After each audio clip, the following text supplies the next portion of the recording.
लोहरदगा लोकसभा चुनाव में भले ही आज बड़ी बड़ी रैलियां, हेलीकॉप्टर और भीड़ इकट्ठा कर वोटरों को लुभाने का काम किया जा रहा है, लेकिन लोहरदगा लोकसभा में कभी ऐसी स्थिति नहीं थी।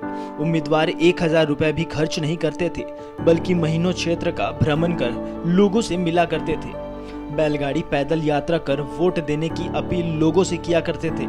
लोहरदगा लोकसभा से पहली बार 1971 में इंडियन नेशनल कांग्रेस से कार्तिक उरांव सांसद बने थे। इन्हें 1,02,376 वोट मिले थे।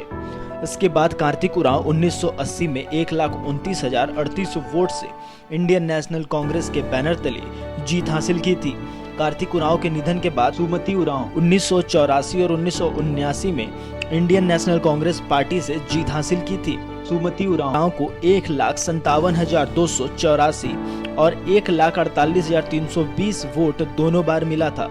आज भी सांसद रहे कार्तिक उरांव के ससुराल और सुमित उरांव के लोहरदगा लोकसभा क्षेत्र के ईचा गांव स्थित पुश्तैनी मकान कच्चे मिट्टी से बने हुए हैं। आज भी सामान्य परिवेश उनके घरों में साफ तौर पर दिखाई देता है।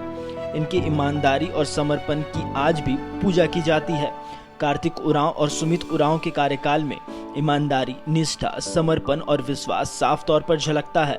घर में कुछ भी कीमती सामान नहीं है। खेती करने की मशीन और पुराना जर्जर हालात में आवास गांव के लोग आज भी इसकी ईमानदारी की दुहाई देते हैं। कार्तिक बाबू पहली बार बने यहाँ और दूसरी बार में उसकी वाइफ बनी। उनके नहीं चले जाने के बाद वो बने, तो लोग का दोनों का ठीक ही रहा। कार्तिक बाबू का तो ज़्यादा रहा। उनका खास कर वो अपना काम कर रहे थे, इंजीनियर थे, तो वहाँ थे तो अपना आदिवासियों को ऊपर उठाने के लिए ही वो अपना काम धंधा को छोड़ के नेता में उतर गए, लेकिन कुछ दिन रह नहीं सके। अपना ही में तो जहाँ भी जाते थे वहाँ उनका नाम ऊंचा ही रहता था। सब जितना जानते थे सब उनका नाम हमेशा पग पग पर लेते थे और बहुत सारा काम किए करते थे। जहाँ वहाँ पर जहाँ रहते थे वहाँ तो उन लोग को इतना आदमी जुटते थे कि उन लोग को खाना तो दूर रहा, नाश्ता तक करने के लिए नहीं सकते थे। वो रात को 2 बजे 3 बजे तक उनके यहाँ भीड़ रहती थी। तो उस समय चुनाव पैसों से जीता जाता था या व्यवहार से? व्यवहार से जीता जाता था। पैसा का तो नाम करने से गुस्साते थे बहुत, जो बोलते थे उसको, और वो पैसा उसा से नहीं, वो अपना व्यवहार से ही जितना भी जीतते थे वोट में, तो व्यवहार से ही जीतते थे। जहाँ तक कार्तिक उरांव की बात है, वो बहुत समर्पित थे, समाज के लिए समर्पित थे, आम लोगों के लिए समर्पित थे। इसलिए आज भी वो पूजे जाते हैं। आदिवासी समाज में मसीहा के रूप में लोग पूजते हैं। कार्तिक उरांव समाज के लिए, सभी समुदायों के लिए वो काम करना चाहते थे कि गांव के लोग आगे बढ़े। उनकी पत्नी सुमति उरांव भी उनके बाद आई, उनका भी कार्यकाल अच्छा रहा। लोग आज उनको याद करते हैं कि वैसे लोग थे जो अब नहीं मिल पाते हैं संयोग से। वे लोग समाज के सच्चे सिपाही थे, समाज के सही करता धरता वही लोग थे।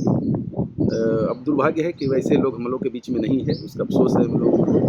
और हम लोग आशा करते हैं आने वाले जनरेशन से, आने वाले जो हम लोग के प्रतिनिधि होंगे लोग, सब लोग आशा रखते हैं कि ये लोग भी उसी रास्ते पर चले और समाज को एकजुटता रखते हुए आगे बढ़ाने का काम करें, यही आशा रखते हैं। किस तरह की ईमानदारी उनकी आज भी पूजी जाती है? देखिए, आज ईमानदारी का उनका मिसाल देखिए। कार्तिक उरांव बहुत बड़े लीडर थे, मसीहा थे यहाँ इस क्षेत्र के। उनका घर आज भी खपड़े घर है, कपड़े के घर में रहते थे, जबकि उस समय चाहते तो कुछ भी कर सकते थे। उनके समय आज भी उनके व्यवसाय का कोई साधन नहीं है, आज भी वैसे ही हैं, उनके बाल बच्चे घूम रहे हैं। तो ये सब उदाहरण है जो शायद अब देखने के लिए नहीं मिलेगा। आज के राजनीति में अब ऐसा देखने को संभवतः नहीं मिलेगा।